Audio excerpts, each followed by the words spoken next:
नमस्कार। आप सभी पशुपालक भाइयों को आपका अपना यूट्यूब चैनल पशुपालन जानकारी में स्वागत है।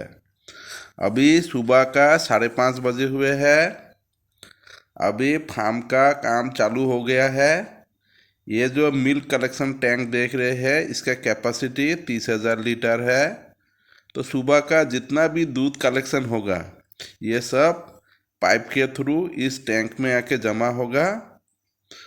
तो जो स्टाफ है वो स्टाफ अभी खेत में गया है और वहाँ से जितना भी गाय है वो सब गाय मिल्किंग के लिए लेके आएगा। तो ये गाय जो है अभी आ रहा है मिल्किंग के लिए। करीब 1,000 गाय है।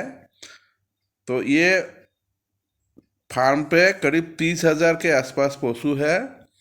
तो उसको 1,000 का ग्रुप बनाया जाता है। तो हर छोटे छोटे फार्म पे 1,000 का गाय होता है मिल्किंग का। और उस 1,000 गाय के पीछे एक एक मिल्क ये पार्लर होता है, मिल्किंग पार्लर होता है। तो ये रोटरी सिस्टम मिल्किंग पार्लर है। तो ऐसे करके जितना भी मिल्किंग वाला गाय है, ये 2 टाइम मिल्किंग करते हैं। अभी सब ये गाय आके यहाँ पे इकट्ठा होगा। और ये जो सा रोटरी मिल्किंग सिस्टम है, इसमें करीब 150 गाय एक साथ में ये वाला प्लेटफॉर्म पे चढ़ता है और मिल्किंग कराते हैं। तो जैसे देख रहे हैं, ये वाला गाय राइट साइड से वो आगे की तरफ जा रहा है। और जो ये देखिए ये स्पेस आ गया, वहाँ पे वो चढ़ गया। क्योंकि ये गाय इसीलिए मिल्किंग कराने के लिए आते हैं, क्योंकि अभी यहाँ पे इनको ये दाना जो कॉन्सेंट्रेट फीड है वो खाने को मिलेगा। और वो देखिए वो उस गाय का मिल्किंग हो गया है और वो बैक होके वो निकल के आया। अभी वो साइड पे जो उसको रास्ता दिया गया है, उसी रास्ते से वो फिर सीधा जो एग्रीकल्चर खेत है, हरा घास वाला खेत है, वहाँ पे जाएगा। तो यहाँ पे सब कुछ साइंटिफिक होता है। तो ये जो आप रोटरी सिस्टम मिल्क पार्लर देख रहे हैं, ये इस्टेब्लिश करने में बहुत खर्चा भी लगता है। ये करीब 10 से 12 करोड़ का खर्चा लगा है। तो बड़े बड़े जो कमर्शियल डेयरी फार्म है, वहाँ पे ये सब इन्वेस्टमेंट किया जाता है। क्योंकि ये 1,000 गाय को मिल्किंग कराने के लिए 2 से 3 आदमी का ज़रूरत पड़ता है। तो एक आदमी खेत से जाके जितना भी गाय है उसको मिल्क पार्लर में लेके आते हैं। और एक आदमी जब जितना भी गाय है, जब ये रोटरी मिल्किंग सिस्टम का पार्लर में वो लोडिंग होता है, चढ़ता है, तो ऑटोमेटिक उसका जो सा पाइप है, पाइप से पानी निकलता है, उसका आडर और टीट पूरा वॉशिंग कराते हैं। उसके बाद जो आदमी होता है उसके पास टॉवेल होता है, उससे वो सफाई करते हैं। उसके बाद जो प्री मेस्टाइटिस प्रिवेंशन वाला डीप है वो लगाते हैं। उसके बाद फिर वॉशिंग करते हैं। वॉशिंग करने के बाद हर गाय का चारों जो टीट है वहाँ से मिल्क सैंपल लेते हैं कि मेस्टाइटिस है क्या। उसके बाद वो आदमी उस गाय का जो चारों टीथ में जो आपका मिल्क वाला काप है, मिल्किंग वाला काप है, चारों काप उसमें फिट कर देता है। तो ऑटोमेटिक वो चारों काप से उसका चारों टीथ का दूध निकलते जाएगा। और करीब 8 मिनट के अंदर एक गाय का मिल्किंग हो जाता है। तो ये पूरा जो टाइम है ये इसी हिसाब से एडजस्ट किया जाता है कि एक गाय यहाँ पे करीब 10 मिनट के आसपास इस प्लेटफॉर्म पे रहता है। वो आके जब चढ़ता है तब करीब 1 मिनट के आसपास वो सब काम जो टेस्टिंग विस्टिंग है वो सब होता है। उसके बाद ये चारों मिल्किंग कप उसका टीट में फिट हो जाता है। उसके बाद 8 मिनट के अंदर वो उसका जितना भी दूध है वो दूध मिल्किंग होता है। उसके बाद उसका ऑटोमेटिक जो मिल्किंग काप है वो सब गिर जाते हैं, डिटेस्ट हो जाते हैं। उसके बाद वहाँ पे जो आपका मेस्टाइटिस प्रिवेंशन वाला डीप है, पोस्ट वाला, वो ऑटोमेटिक उसका चारों टीथ में स्प्रे हो जाता है। और वो गाय जो है वहाँ से बैक होके निकल के आ जाते हैं। तो गाय सुबह और दोपहर 3 साढ़े 3 बजे के आसपास मिल्किंग के लिए आता है। इनका 2 टाइम मिल्किंग होता है। ये गाय इसीलिए मिल्किंग कराने आते हैं क्योंकि ये जब मिल्किंग के लिए यहाँ पे खड़ा होता है उसके सामने फीडिंग टैप होता है। उसी फीडिंग टैप में ऑटोमेटिक जो दाना है, कॉन्सेंट्रेट दाना, वो गिरता रहता है। तो गाय जितना टाइम यहाँ पे मिल्किंग कराएगा उतना टाइम उसके सामने दाना गिरता रहेगा। उसी दाना खाने के लालच में ये गाय मिल्किंग कराने आते हैं।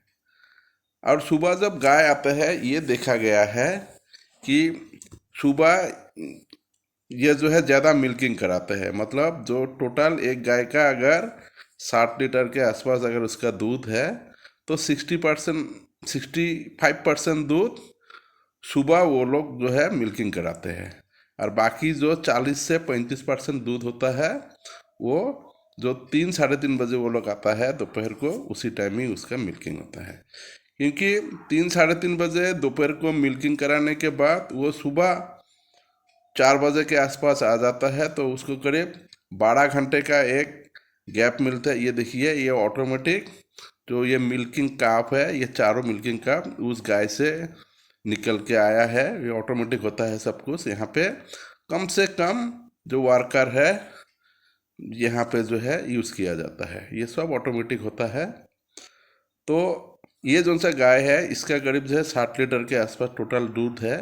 तो सुबह देखिए इसमें करीब जो है 35 से 40 लीटर दूध सुबह ये जो है मिल्किंग कराएगा। तो 8 मिनट के अंदर उसका जो है मिल्किंग होगा।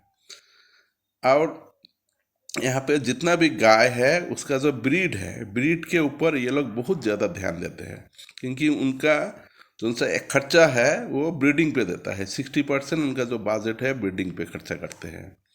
यहाँ पे जितना भी आप गाय देखेंगे इनका एवरेज दूध जो है 40 लीटर के आसपास है।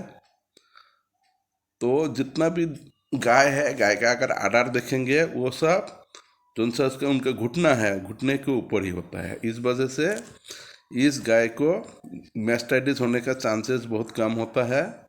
तो जब ये लोग गाय सिलेक्शन करते हैं तो उस टाइम बहुत ज़्यादा ध्यान देते हैं। और वो लोग ब्रीडिंग भी उस हिसाब से करते हैं। ब्रीडिंग जो जब इनका घास बहुत ज़्यादा होता है खेत में, उसी टाइम वो लोग जो काल्विंग का प्लान है उस हिसाब से कराते हैं।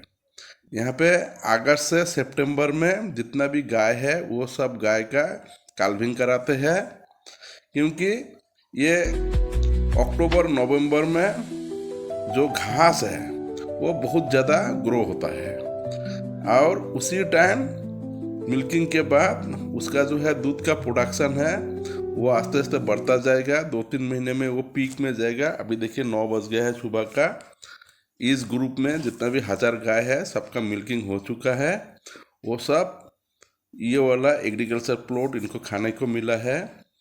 क्योंकि ये जितना भी गाय है इन सबको ये जो उनका लूज ग्रेजिंग है, लूज ग्रेजिंग मैनेजमेंट प्रैक्टिस किया जाता है। मतलब ये सब गाय 24 घंटा इसी एग्रीकल्चर खेत में ही रहता है। सुबह और दोपहर 4 बजे को ये मिल्किंग के लिए जाते हैं और बाकी टाइम इसी खेत में ही रहेगा। इसी खेत में ही ये पूरा जो हरा चारा है वो जितना खाना है उसको उसी हिसाब से खाएगा। क्योंकि एक एक गाय को मिनिमम 18 किलो ड्राई मैटर चाहिए।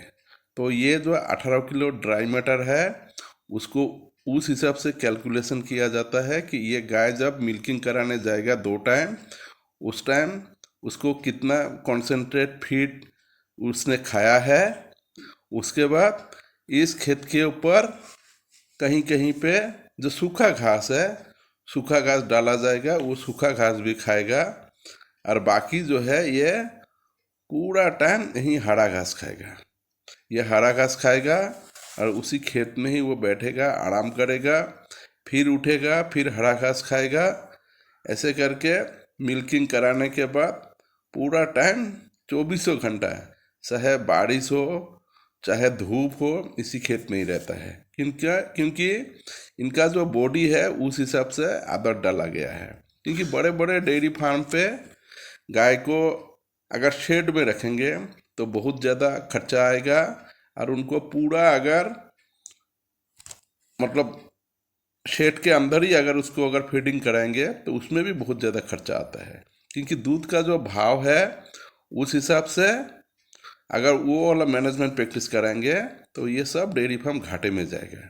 लेकिन ये जितना भी बड़ा बड़ा डेयरी फार्म है ये हर साल बहुत ज़्यादा मुनाफा इसीलिए कमाते हैं क्योंकि ये लोग फीडिंग पे खाली 20% खर्चा करते हैं, और जो हाउसिंग और मैनेजमेंट प्रैक्टिस है उसमें भी 20% खर्चा करता है। बाकी 60% ये लोग जो ब्रीड है उसमें खर्चा करते हैं। ये हर प्लॉट में आप देखेंगे ऐसे करके पानी के लिए वाटर टैप है, तो इसमें ऑटोमेटिक पानी आता है, एकदम साफ सुथरा पानी आता है। जितना भी गाय यहाँ पे है हर प्लॉट में जो गाय है वो मिल्किंग कराने के बाद यहाँ पे आएगा, घास खाएगा, और जब जब उसको पानी पीने का मन करेगा, क्योंकि दूध में आपका 80% पानी होता है, तो घास में भी तो पानी मिलता है, लेकिन बाकी जितना भी पानी उसको चाहिए वो ऐसे करके फ्रेश ताज़ा पानी सब गाय आके यहाँ पे पीता है। ऐसे करके जगह जगह पे बहुत सारे वाटर टैप लगा हुआ है, तो एक एक गाय को ऐसे करके एक एक प्लॉट घास का प्लॉट दिया जाता है खाने के लिए।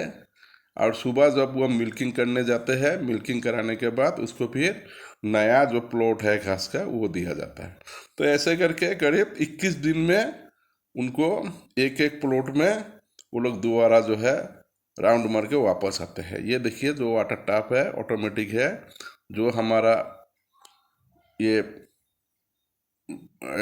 ओवरहेड टैंक होता है घर के ऊपर, तो उसमें भी यही सिस्टम फॉलो किया जाता है।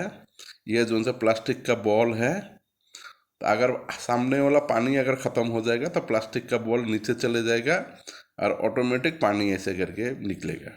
जब पानी भर जाएगा फिर ऑटोमेटिक ये बॉल ऊपर को आ जाएगा, फिर पानी निकलना बंद हो जाएगा। ये सिंपल सिस्टम है, ये सब जगह पे यही सिस्टम को फॉलो किया जाता है। तो गाय को जितना भी पानी चाहिए वो आएगा यहाँ पे पानी पिएगा, तो इस वजह से पानी का इतना वेस्टेज भी नहीं होता है और उसका सराउंडिंग जो है उतना गीला भी नहीं होता है। तो गाय आता है अपने हिसाब से बार बार जितना पानी भी चाहिए वो पानी पी के जाता है। तो पानी पीने से उसका शरीर तंदुरुस्त रहता है, डिहाइड्रेशन नहीं होता है। तो ये सब मैनेजमेंटल प्रैक्टिस ये बड़े बड़े फार्म पे किया जाता है। तो जो भी अटेंडेंट सुबह ये गाय को, ये देखिए कितना अच्छा घास है, तो इनका जो सा ड्राई मैटर है ये सब कैलकुलेशन किया जाता है कि एक खेत में कितना घास है, कितना उसमें ड्राई मैटर हो सकता है, और 1000 गाय के लिए कितना एरिया एक दिन के लिए चाहिए, उसी हिसाब से कैलकुलेशन करके ये जो सा फेंसिंग है टेम्प्रोरी फेंसिंग, ये बिजली का करंट का तार है, इसको टेम्प्रोरी वो वाला एरिया जो है पूरा स्क्वायर के हिसाब से उसको जो घेर दिया जाता है और उसी के अंदर ये सब गाय रहता है। ये गाय ये फेंसिंग नहीं तोड़ता है क्योंकि उसमें 10 वोल्ट का करंट होता है और वो इलेक्ट्रिकल शॉक देता है। तो इनको बचपन से ही इनको आदत दिया गया है, क्योंकि जब ये गाय पैदा हुआ था तो पैदा होने के बाद ये उसी दिन अपने माँ से अलग हुआ था, और उस बच्चे को जो काफ वाला ग्रुप है उसको एक शेड के अंदर रखा जाता है। तो उसको 2 महीना तक उसी शेड के अंदर रख के पहले 3 दिन उसको बोतल से कोलेस्ट्रॉल फीडिंग पिलाते हैं, और इसी 2 महीने में उसको एक दिन में कम से कम 6 से 8 लीटर तक उसको दूध पिलाया जाता है। 3 दिन कोलेस्ट्रॉल फीडिंग कराने के बाद जो उनका मिल्किंग फीडर है, जिसमें एक टाप होता है, मिल्किंग टाप होता है, और उसमें निपल लगा हुआ आता है, और उसमें जो फ्रेश ताज़ा दूध निकलता है डेली का उसको पेस्चुराइजेशन करके ठंडा करके उसको वहाँ पे डाल दिया जाता है। और ये जितना भी काफ है बच्चा है वो सब एडलिब जितना पीना है उतना पी लेते हैं। तो 21 दिन उम्र में उसका जो डीहॉर्निंग वाला पेस्ट है वो वाला पेस्ट से उसका सींग को बैठा दिया जाता है, और उसके बाद उसका उम्र जब 1 महीना होता है तब उसका जो सा दूध है वो दूध का मात्रा कम किया जाता है और उसको सूखा घास और जो काप स्टार्टर दाना है वो थोड़ा थोड़ा खाने के लिए दिया जाता है और उसका जो रूमेन है वो उस हिसाब से एडजस्ट होते हैं। और 2 महीना उसी शेड में रहने के बाद उसको फिर ऐसे करके एग्रीकल्चर खेत में लाके उसको छोड़ दिया जाएगा। इसमें भी 1 महीना तक उसको जो मिल्किंग वाला जो मिल्क फीडर है गाड़ी में, तो वो आएगा, उसी में वो दूध पिएगा निपल से, और जो हरा घास है खेत में वो खाएगा और उसमें दाना भी रखा जाएगा फीडिंग टॉप में, वो खाएगा। और वहाँ पे एक छोटा सा शेड भी होगा क्योंकि बच्चा है, अगर ज़्यादा बारिश हो गया तो उसका तबीयत खराब हो सकता है। तो 1 महीना वो वाला शेड में रहने के बाद पूरा उसका दूध बंद किया जाएगा उसका, और वो शेड से हटा के जो दूसरा प्लॉट है उसमें उसको शिफ्ट किया जाएगा। यहीं रोटेशन फॉलो किया जाता है। तो ये सब जितना भी गाय है, अभी जो है दोपहर को 4 बज गया है, तो अभी ये सब जो है मिल्किंग कराने के लिए जाएगा। ये मिल्किंग कराने के लिए इसीलिए जाते हैं कि वहाँ पे जाते ही उनको कॉन्सेंट्रेट दाना खाने को मिलेगा। तो एक अटेंडेंट आया हुआ है, अभी इन लोगों को लेके जाएगा। तो उस हिसाब से यहाँ पे ब्रीडिंग पे बहुत जो स्ट्रिक है ये लोग। तो जब भी गाय को ये जो हेफर है, बछिया है, जब उसका उम्र 9 महीना होता है उसी टाइम उसको डीवार्मिंग करा के जितना भी वैक्सीनेशन है, वैक्सीनेशन प्रोटोकॉल जो मेरा दूसरा वीडियो में बताया हूँ, वो सब प्रोटोकॉल जो है कंप्लीट कराते हैं। और 9 महीने में जितना भी हेफर है वो उनको हीट में लाते हैं। और जो गाय बच्चा दिया है उसको 45 दिन बाद उसको दोबारा हीट में लाते हैं, क्योंकि यहाँ पे मिनरल मिक्सर वो 100 ग्राम करके जो दाना है उसमें खिलाया जाता है डेली, क्योंकि मिल्क में भी मिनरल चाहिए। और ये जो ब्रीडिंग है, क्योंकि हीट में लाना, उसको प्रेग्नेंट कराना और बच्चों को ग्रो कराना, उसके लिए जो है सेलेनियम का ज़रूरत होता है, मिनरल्स का ज़रूरत होता है। ये सब जो खाने में उनको दिया जाता है। और रेगुलरली इनका ब्लड टेस्ट होता है। अगर किसी भी चीज़ का कमी होता है मिनरल्स का, उसको इंजेक्शन के तौर पे या तो सिरप के तौर पे उसको दिया जाता है। क्योंकि ये जितना भी गाय है ये 24 आवर्स ये लोग आसमान के नीचे रहता है। तो बारिश होता है, बारिश में थोड़ा सा दिक्कत होता है, लेकिन टेम्परेचर अगर सही है और इनको अगर खाना भरपेट मिलता है तो बारिश का कोई भी असर इनका शरीर में नहीं होता है। ये देखिए, ये पीछे वाला गाय जो है वो हीट में आ चुका है, तो उसको उसी हिसाब से प्लान करते हैं। इनको जितना भी सीमेन लगेगा वो सब ये हाई जेनेटिक मेरिट वाला बुल जो है, जेनोमिंग बुल, उसका ही सीमेन लगाएगा और वो सेक सीमेन लगाएगा ताकि इनको बछिया मिले। धन्यवाद।